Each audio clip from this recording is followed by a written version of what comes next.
이렇게 귀한 자리에서 주님의 말씀을 함께 나눌 수 있게 되어 진심으로 감사를 드립니다. 오늘 설교에 꼭 맞는 또 찬양 은혜롭게 불러주셔서 깊은 감동이 되었습니다. 저도 제가 교회개혁 실천인데 공동대표는 아닙니다. 올해 그것도 제가 65세 작년에 교회 퇴임을 하면서 올해 퇴임을 했습니다. 그렇지만 집행위원으로 있고요. 지난 세월 동안 교회 개혁 운동을 해오면서 그게 어떤 자리인가, 어떤 경험을 하게 되는가 하는 것을 온몸으로 많이 경험을 했습니다. 가장 힘든 것은 눈물 콧물 다 흘리고 외치고 부르짖고 금식하고 해도 개혁돼야 될 사람이 개혁되지 않을 때 너무 힘듭니다. 이걸 계속 해야 되나? 내가 바른 길을 가고 있는 건가? 하는 생각이 들 때가 참 많습니다. 솔직히 여러분들이 이렇게 오랫동안 버틸 줄 잘 몰랐습니다. 네, 이렇게 잘 버텨주셔서 너무 고맙고요. 오늘 이 바울이 마지막에 한 말, 형제들아 우리 주 예수 그리스도의 은혜가 너희 심령에 있을지어다 아멘 그랬는데, 오늘도 다시 한번 주님의 놀라운 은혜가 여러분들 가운데 임해서 하늘의 큰 위로와 평강이 여러분들의 마음속에 그득하기를 진심으로 바랍니다. 누가 뭐라고 해도 종교개혁의 가장 중요한 슬로건은 오직 믿음이라고 해도 과언이 아닐 것입니다. 하지만 불행하게도 오늘 한국 개신교회가 늘 강조하는 그 믿음이 과연 종교개혁자들이 증거했던 그 믿음인가 몹시 의심스러울 때가 많습니다. 단어는 같은 단어입니다만 그 뜻하는 바는 전혀 다른 경우가 너무 많습니다. 믿음이란 단어가 너무 오염이 되어서 때로는 사용하고 싶지 않을 정도입니다. 이는 대다수 한국 교회, 특히 주도적 역할을 하고 있는 교회들, 신학교들이 너무나 깊이 병들고 부패해 있다는 증거이기도 할 것입니다. 저는 며칠 전에 일제강점시 성서조선지를 발행한 것으로 유명한 김교신 선생님의 한 글을 읽으면서 깊이 공감을 했습니다. 아무리 외쳐도 꿈쩍도 하지 않는 당시 조선교회의 타락상을 바라보면서 그는 이렇게 탄식합니다.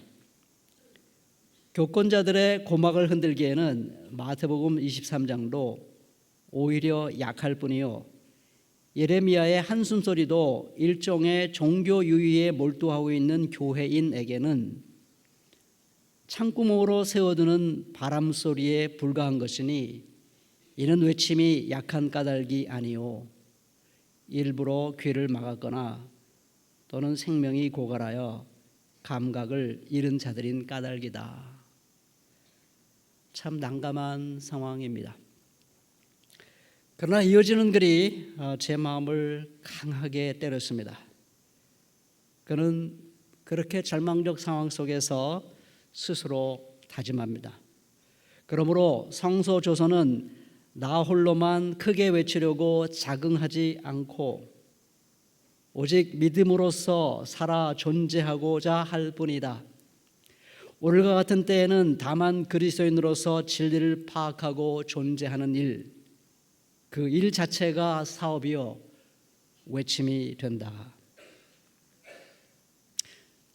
참 제 마음을 울리는 그런 말이었습니다. 저는 오늘 바로 이런 마음과 각오로 이 자리에 섰습니다. 오늘 본문을 통해서 이 절망적인 시대에 우리가 정확하게 파악하고 온몸으로 살아내야 할 오직 믿음, 그 믿음은 과연 무엇인가 말씀드리고 싶습니다. 바울은 두 종류의 그리스도인을 극적으로 대조하고 있습니다. 한 부류는 자기를 자랑하는 유대주의 그리스도인들이고, 다른 부류는 바울이 몸소 보여주고 있는 오직 십자가만을 자랑하는 믿음, 그 믿음으로 살아가는 그리스도인입니다. 오늘 말씀을 통해서 다시 한번 새롭게 잘못된 그리스도인의 상을 떨쳐버리고 오직 십자가만을 자랑하는 믿음으로 살아가는 그리스도인으로 다짐하는 시간이 되기를 바랍니다. 먼저 자기를 자랑하는 그리스도인 11절부터 13절인데요. 잠시 생각해 보겠습니다. 이 본문에 묘사된 소위 유대주의자라고 불려온 그리스도인들은 어떤 사람들인가? 그런 이방인들이 예수 그리스도를 믿는 것을 아주 기뻐하고 환영하고 즐거워했습니다. 그런데 예수 그리스도를 믿는 것만으로는 부족하다고 생각한 사람입니다. 그것만으로는 부족하고 할례를 받아서 유대인이 되어야 되고 유대인들만의 독특성을 보여주는 음식법이라든가 절기법이라든가 이런 걸 잘 지킴으로 해서 그대는 이제 드디어 하나님과 언약을 받은 백성이 됐습니다 라는 것을 스스로 증명할 수 있어야 된다라는 것을 강조했던 것입니다. 우리와는 별 상관이 없어 보입니다. 우리가 할례 문제로 고민하는 거 있습니까? 유대인 절기로 고민하는 사람들 없습니다. 또 음식법으로 고민하는 사람들 없어요. 그럼 이 본문은 우리는 아무런 관계가 없는 것일까? 수많은 사람들이 그렇게 생각했습니다. 그래서 갈라디아서를 우리 현대인들에게는 별로 관계가 없는 것으로 오해할 때가 참 많습니다. 그러나 그렇지 않습니다. 모양은 조금 다르지만 형태는 조금 다르지만 정확히 유대주의자들의 이 신앙의 형태가 바로 오늘 한국 교회를 무너뜨리고 한국 그리스도인들을 무너뜨리는 신앙의 형태다 하는 것을 깊이 절감하지 않을 수가 없습니다. 겉모양만 좀 다를 뿐입니다. 그러나 본질은 똑같습니다. 바울은 이들의 특징을 세 가지로 말씀하고 있습니다. 잠깐 기울여 생각해 보세요. 첫째로는 그들은 육체의 겉모양을 꾸미기를 좋아하는 사람들이다 이렇게 표현했습니다. 겉모양을 꾸미는 것 그렇게 꼭 나쁜 것만은 아닙니다. 그렇지 않습니까? 저도 오늘 겉모양을 나름대로 예쁘게 꾸미고 왔습니다. 그게 그렇게 나쁜 겁니까? 잘하면 좋은 것이죠. 그러나 바울은 그것을 심각한 문제라고 생각합니다. 왜냐하면 내용은 온데간데 없어지고 겉모양만 꾸미기 좋아하는 것 이것은 심각한 문제다라고 말합니다. 겉모양을 꾸미는 것은 좋은 것이기 때문에 심각한 문제입니다. 최선의 원수는 항상 최악이 아니고 최선의 원수는 차선이란 말 많이들 합니다. 왜냐하면 사람들이 차선을 자랑하면 차선을 즐기면 자기들이 뭘 잘못했는지 알 수가 없기 때문에 그렇습니다. 그러나 그것이 심각합니다. 할례가 신앙생활의 중요한 정체성은 아닙니다. 바울 오늘 본문에서 할례는 받아도 되고 안 받아도 되고 중요한 게 아니다라고 얘기를 했습니다. 그래서 디모데 같은 경우는 할례를 시켰어요. 그 얘기는 자세히 하지 않겠습니다. 유대인이 할례 받는 거 그리고 유대인으로서 할례 받음으로써 그리스도인이 된 다음에 할례 받음으로 해서 다른 유대인 그리스도인들에게 걸림돌이 안 되도록 하기 위해서 할례 받는 거 별 문제 없었습니다. 그러나 이방인도 할례를 받아야만 하나님의 백성이 될다. 이건 전혀 다른 문제가 되는 것입니다. 신앙의 가장 중요한 본질이 무엇인가를 다루는 문제이기 때문인 것이죠. 바울에게 할례는 받아도 되고 안 받아도 되는 것이었습니다. 그러나 이들에게 할례는 반드시 받아야만 되는 것이었습니다. 이 차이는 하늘과 땅처럼 다른 차이인 것입니다. 어느 시대나 이스라엘 백성들이나 예수님 당시나 중세교회 때나 지금 한국교회에서나 언제나 교회를 무너뜨리는 것은 차선을 최선의 자리에 올려놓는 것입니다.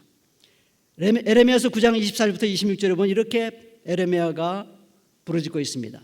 오직 자랑하고 싶은 사람은 이것을 자랑하여라. 나를 아는 것과 나 주가 긍휼과 공평과 공의를 세상에 실현하는 하나님인 것과 내가 이런 일 하기를 좋아한다는 것을 깨달아 알만한 지혜를 가지게 되었음을 자랑하여라. 나 주의 말이다 그랬습니다. 긍휼, 공평, 공의 그런 하나님을 아는 것을 자랑하라 그랬습니다. 이것이 나 주의 말이다 그랬습니다. 그러나 그들은 그것을 자랑하지 아니하고 자기들의 몸에 할례 받은 것을 자랑했던 것이죠. 그래서 이렇게 외칩니다. 그날이 이르면 몸에만 할례를 받은 사람들에게 내가 모두 벌을 내리겠다 그랬습니다. 이집트와 유다와 에돔과 암몬 자손과 모압과 관자놀이에 머리카락을 짧게 깎은 광야에 사는 모든 사람에게도 내가 벌을 내리겠다. 이 모든 민족은 이스라엘 백성 전체와 마찬가지로 마음의 할례를 받지 않은 자들이기 때문이다. 이렇게 말했습니다. 작은 잘못이 아닙니다. 차선을 최선의 자리에 올려놓는 게 작은 잘못이 아니에요. 하나님께서 이방 백성들과 함께 멸망시켜 버려야 되는 그런 엄중하고 심각한 잘못입니다. 저는 제발 한국교회가 이 진리를 깨달았으면 정말 좋겠습니다. 정말 가슴이 터질 것만 같을 때가 정말 많습니다. 예수님께서도 이렇게 말씀했습니다. 마태복음 23장 23절, 율법학자들과 바리새파 사람들아, 위선자들아, 너희에게 화가 있다. 예수님은 굉장히 온유하신 분이십니다. 예수님은 정말 눈물 없이는 이 악한 자들 향해서 외칠 수 없는 그런 분이십니다. 정말 마음이 뜨거운 사랑의 주님이십니다. 그런데 예수님이 얼마나 마음이 아프시면 너희들에게 화가 있을지어다 하면서 그들을 정신을 일깨우시려고 어떻게 해서든지 그 자리에서 돌이키게 하시려고 이렇게 엄하게 말씀하시고 있는 것입니다. 예수님이 심장이 터질 것만 같은 마음으로 지금 말씀하고 있는 것입니다. 화가 있을 것이다. 돌이켜라. 그래야 산다. 라고 말씀하고 있는 것입니다. 너희는 박하와 회양과 근체의 11조는 드리면서 정의와 자비와 신의와 같은 율법의 더 중요한 요소들을 버렸다. 우리 한국교인들은 그 다음 말을 좋아합니다. 그것들도 소홀히 하지 않아야 했지만 이것들도 마땅히 행해야겠다. 이 말씀을 너무 강조해요. 그러나 그것은 화 있을 것이다, 이 말을 깨닫지 않는 사람에게는 의미가 없는 말입니다. 우리는 얼마나 하나님의 정의와 자비와 신실하심, 이것을 외면하고 11조만 강조하면 그것이 얼마나 화를 입을 일인가를 우리가 얼마나 깊이 깨닫고 있습니까? 얼마나 두렵고 떨리는 마음으로 이 말씀을 받고 있습니까? 그 두려움과 떨림이 내 마음속에 생기기 전에는 그 다음 말씀을 읽으면 안 됩니다. 그것들도 소홀히 하지 않아야 했지만 이것들도 마땅히 행해야 된다. 그것은 그 다음 이야기입니다. 너무나 빨리 이리로 넘어갑니다. 그것이 한국교회의 심각한 문제인 것이죠. 중세교회의 부패한 결정적 이유도 여기에 있습니다. 베드로 대성당 재건축, 미사, 고해성사, 금식, 고행, 성지순례, 면벌부 구매 등을 위해서는 온갖 정성을 다했습니다. 그러나 마틴 루터가 95개 조항에서도 분명히 밝혔던 것처럼 그리스도인들의 가장 중요한 본분인 진실로 가난한 사람들을 온몸으로 사랑하는 일, 정의를 실현하는 일에는 눈물 감고 있었습니다. 소위 성직자들의 겉모양과 언어는 너무나 경건해 보였지만 그 속은 부와 권력에 대한 탐욕으로 가득 차 있었습니다. 제 이 기도문의 한 대목을 소개해야 될까 말아야 될까 많이 고민을 했습니다. 소개하기로 맘 먹습니다.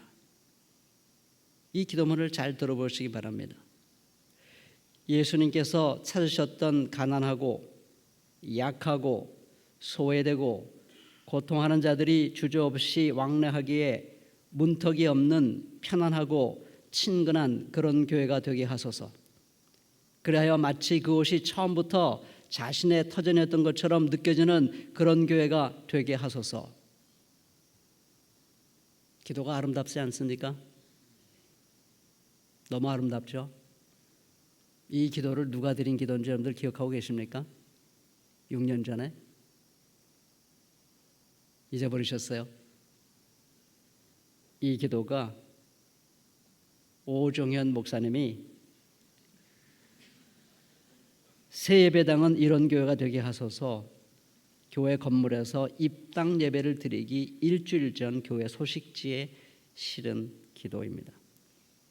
이어지는 그 기도도 얼마나 수려하고 아름다운지 성경의 언어들을 너무나 아름답게 현대어로 바꿔서 기도하고 있습니다. 문제는 가난한 사람에 대한 사랑이 전혀 없지는 않을 거라고 저는 생각합니다. 있을 거라고 저는 생각합니다. 그러나 진정으로 가난한 사람을 그렇게 절절하게 사랑한다면 저는 도저히 3천여 원이 넘죠. 그 돈을 들여서 그 앞을 지나갈 때마다 와, 그 아름다운 그 압도적인 그 건물, 그런 걸 과연 지을 수가 있을까? 자기 기만의 극치입니다. 저는 지금도 잊을 수가 없어요. 바로 이 정문 앞에서 그때 막 재건축한다고 그럴 때 우리 개혁연대를 비롯해서 정말 이 사랑의 교회를 눈물로 사랑하는 마음으로 와서 호소했습니다. 제발 중단해 주세요. 제발 중단해 주세요. 그때 제 옆에는 그 사랑의 교회를 너무나 사랑하는 여 집사님이 계셨습니다. 예배를 마치고 나오는 분들에게 쪽지를 나눠주면서 이분이 제 옆에 있는데 하염없이 그냥 울더라고요. 저도 같이 울었죠. 간절히 부탁했습니다. 중단해 주세요. 들은 척 만척이었죠. 성전 건축이 왜 그렇게 중요합니까? 그게 왜 그렇게 중요하냐고요. 면벌부도 그 베드로 대성당을 개축하기 위해 돈이 필요했기 때문에 이 면벌을 판 겁니다. 신학적 오류가 왜 생기는지 압니까? 왜 성경을 뒤트는지 압니까? 왜 마틴 루터가 그렇게 목이 터져라고 오직 믿음을 외쳤는지 압니까? 그 근원이 뭡니까? 왜 영광의 신학을 강조했습니까? 십자가를 내버리고 영광의 신학을 강조한 이유가 뭔지 압니까? 그놈의 대성당을 지으려고 했기 때문입니다. 명성교회도 마찬가지죠. 저는 생생하게 기억합니다. 목회 세습을 결정하는 공동의회가 열리는 주일 매배 참석해서 김상환 목사는 교인들을 강력하게 권고하고 설득하고 강요했습니다. 그때 강조한 게 뭔지 아니까? 저는 이걸 잊을 수가 없어요. 교회 내 3대 의무는 성수주일, 11조, 전도. 저는 전도란 말이 좀 부끄러워요. 이거는 전도가 아니고 하나님 나라를 전하는 게 아니고 교인 끌어모으기죠. 몸집 불리기를 위한 전도. 그게 3대 의무다 그랬습니다. 거기에 하나님의 정의, 자비, 긍휼, 신실함 온데간데 없습니다. 바울은 바로 이런 교회의 모습을 보면서, 이런 그리스도인들을 보면서 그대들은 어찌하여 육체의 겉모양을 꾸미기를 좋아하는가? 라고 묻고 있는 것입니다. 왜 이들은 그랬을까요? 박해를 면하기 위해서였습니다. 그 당시 유대교는 로마 권력과 일정하게 결탁을 했습니다. 그래서 종교의 자유를 누릴 수가 있었던 것입니다. 그래서 예루살렘 성전에는 로마 제국의 모든 가치가 그 안으로 쑥 들어와 있었습니다. 안식일을 중심으로 움직이는 회당 제도도 마찬가지입니다. 그래서 그들은 로마 제국의 통치하에서 유대인으로 살아가는 것은 일정하게 신앙의 자유를 누리면서 큰 불편 없이 살아갈 수가 있었던 것입니다. 그러나 유대인이 아니고 그리스도인이라고 말하는 것은 매우 위협적인 것이었습니다. 십자가, 이 주님의 십자가를 자랑하는, 십자가 외에는 나 할래 필요 없어, 난 유대인이 안 돼도 됩니다, 나는 오직 십자가만 자랑합니다, 이것은 로마 제국에 대한 도전이었습니다. 왜냐하면 십자가는 그 당시에 로마 제국을 향하여 저항하는 사람들에게 주는 무서운 정치적 범죄들에게 주는 가장 극형이었거든요. 이들이 왜 겉모양을 꾸미기를 좋아했는가? 그것은 박해를 면하기 위함이었습니다. 왜 오늘날 많은 그리스도인들이 11조 주일 성수 다 좋은 겁니다. 나쁘다는 건 아닙니다. 전도 좋은 겁니다. 그런데 왜 그것을 하나님의 정의와 자비와 긍휼과 신실함보다 더 윗자리에 놓습니까? 간단합니다. 박해를 받지 않기 위해서입니다. 십자가만 자랑해 보세요. 정말 진실로 십자가를 내 가슴속에 모시고 십자가가 명하는 대로 내가 살아보세요. 당장 나에게 박해가 옵니다. 당장 불편한 일이 생기고요. 당장 외로워지고요. 당장 어렵습니다. 그런 사람들은 겉모양을 꾸미기를 좋아하는 것이죠. 두 번째로는 자기를 따르는 사람들의 쪽수를 자랑으로 삼고 싶었기 때문이었습니다. 보라, 나의 권유로 할례받은 이 수많은 사람들 보라, 내가 능력 있는 하나님의 종 아니냐, 나야말로 성공한 사역자가 아니냐. 이 수많은 사람들이 증거다. 이 수많은 사람들이 하나님이 나를 축복하신 결정적인 객관적인 증거다 라고 자기를 자랑하고 싶었던 것입니다.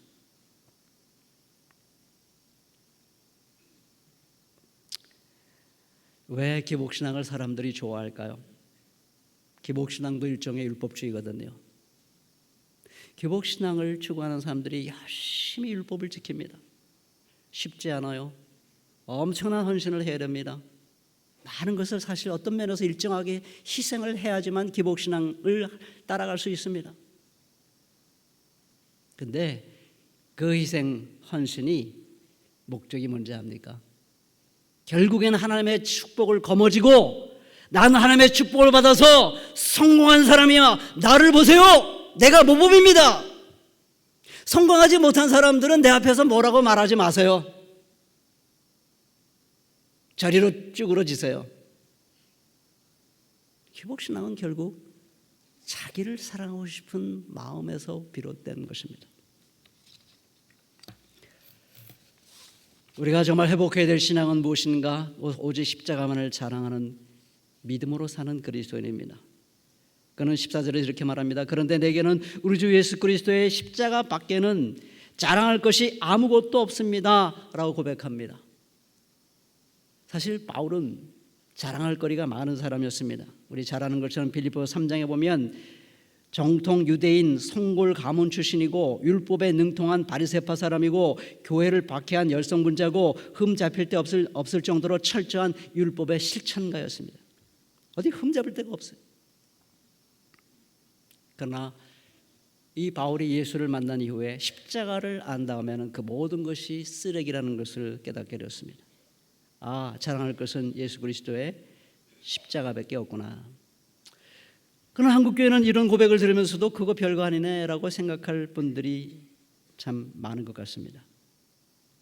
불편하지만 또 얘기합니다. 지금도 이 제 기억에 생생하거든요. 저 신축부지를 밟으면서 기도회를 할 때 어떻게 기도했습니까? 신축부지에 쭉 작은 십자가를 촘촘히 박아놓고 거기를 돌면서 기도를 했습니다. 십자가를 얼마나 사랑했는지 몰라요.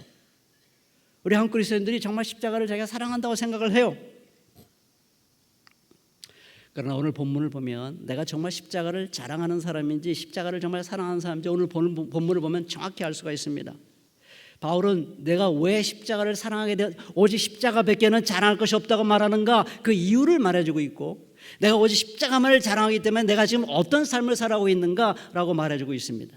그 이유와 결과를 따져보면 내가 정말 십자가를 오직 십자가만을 정말 자랑하는 사람인지 아니면 말로만 입술로만 자랑하는 것인지 정확히 알 수 있습니다. 이유가 뭡니까? 바울은 말합니다. 그리스도로 말미암아 세상이 나를 대하여 십자가에 못 박히고 내가 또한 세상을 대하여 그러하니라. 할례나 무할례가 아무것도 아니로되 오직 새로 지음을 받은 것만이 중요하니라 이렇게 말하고 있습니다.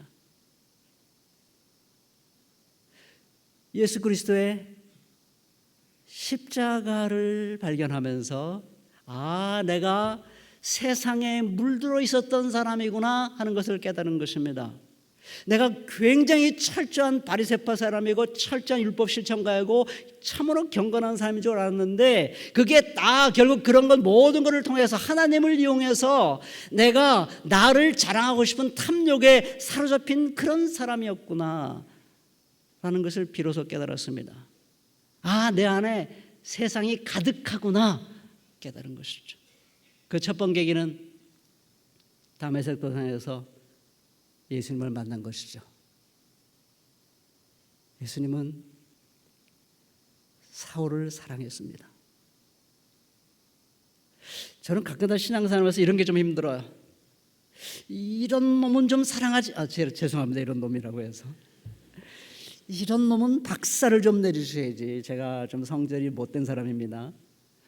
그것도 쓰신 거라고 생각합니다만은 좀 박살을 내주지. 왜 사랑하시나? 왜 사랑하시나? 좀 사랑 좀 하지 마시지. 왜 이런 사랑까지 사랑하시나? 참 많이 싫으면.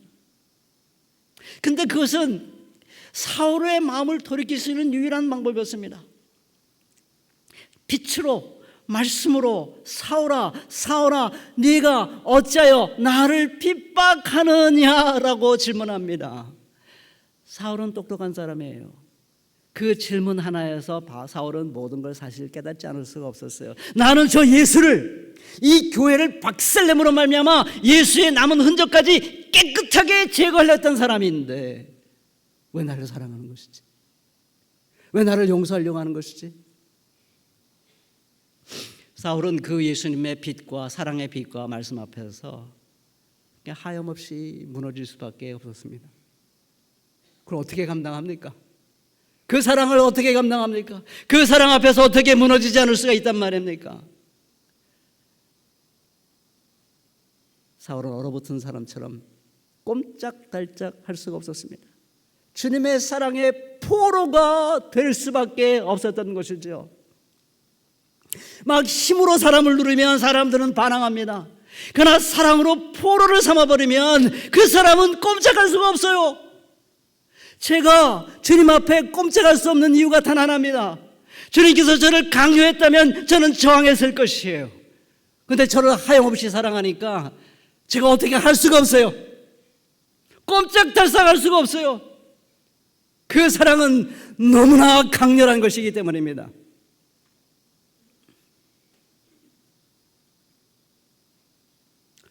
결국 바울은 예수님의 십자가까지 나아가게 됩니다. 나 한 사람만 사랑한 게 아니라 이 온 인류의 그 무시무시한 죄를 그냥 깔끔하게 씻어버리고 다 용서해 주시고, 그리고 새 삶을 살거라, 그리고 새로운 세상을 만들거라, 그 놀라운 꿈을 가지시고 처절하게 십자가에 못 박히시고 피 흘리시고 아낌없이 내어주시고, 힘드시고 아프셨지만, 슬프시고 고통스러웠지만 하나님 이 잔을 내게서 지나가게 해주십시오 외칠 수밖에 없었지만, 절규할 수밖에 없었지만, 나의 하나님 어찌 나를 버리십니까? 예수님도 너무 힘들었지만 그러나 결국 그 모든 고통을 단 하나, 인류를 향한 사랑으로 그 고통을 마침내 이기십니다. 그리고는 다 이뤘습니다. 내가 모든 것을 다 바쳤기 때문에, 나에게 남은 것은 하나도 없기 때문에, 나에게는 아무것도 없기 때문에 다 이뤘습니다.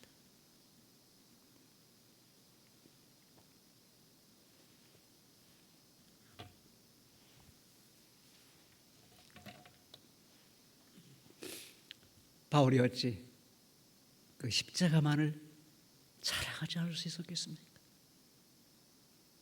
그래서 바울은 나 지금 죽는 게 좋다, 할 일 많지만 나 개인에게 선택권을 준다면 나는 지금 죽어서 그 사랑의 주님 곁에 있고 싶다. 주님과 함께 영원히 산다면 그게 얼마나 좋을까. 이것은 저에게 너무나 놀라운 도전입니다. 저는 끊임없이 이 바울을 생각합니다. 나에게 그런 열망이 있나? 우리가 그런 마음을 갖고 있지 않다면, 그리려 하여 나아가고 싶은 마음이 없다면 우리는 아직 예수 그리스도의 십자가의 근처도 가보지 못하는 것입니다.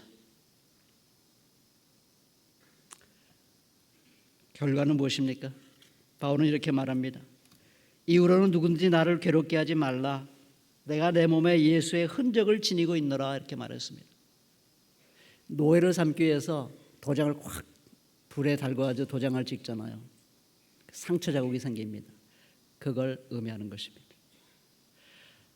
얼마나 아픈 것입니까? 바울은 정말 예수님의 십자가만을 자랑했기 때문에 그는 엄청난 아픔을 겪어야만 했던 것입니다. 그의 생애를 보십시오. 그가 부와 권력을 누린 적이 있습니까? 안일하게 살았습니까? 끊임없이 가난하고 비난받고 감옥에 들어가고 굶주리고 여행하다가 죽을 뻔하고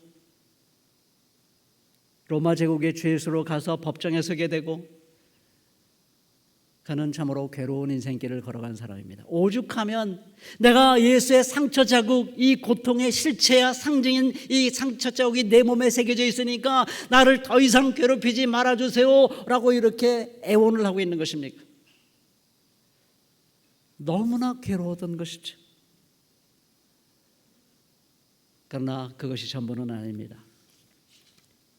바울은 말하기를 고린도후서 6장에 보면은 이름 없는 사람 같으나 유명하고 죽는 사람 같으나 보십시오 살아 있습니다.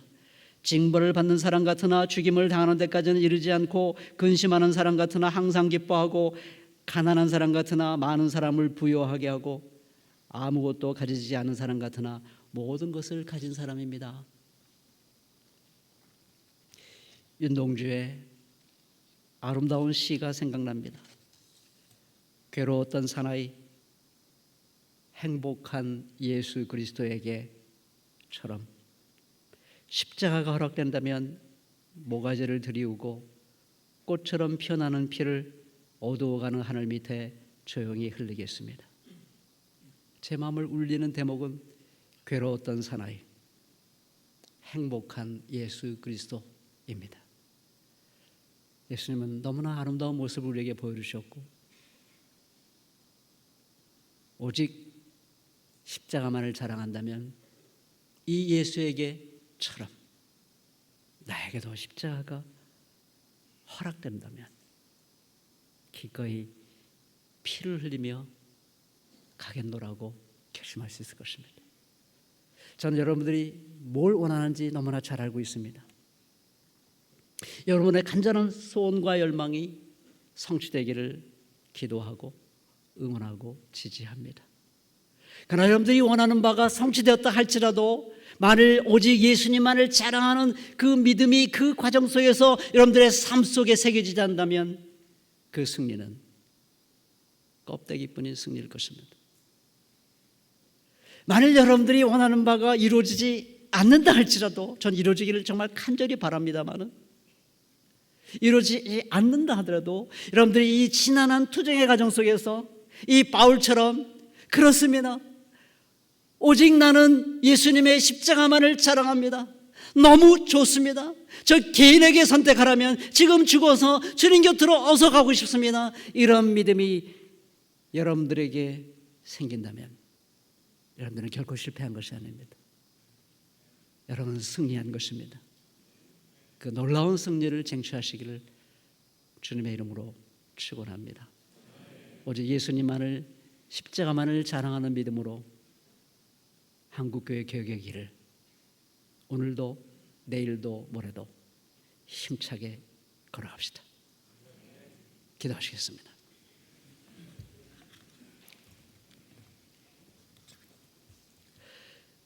주님, 여기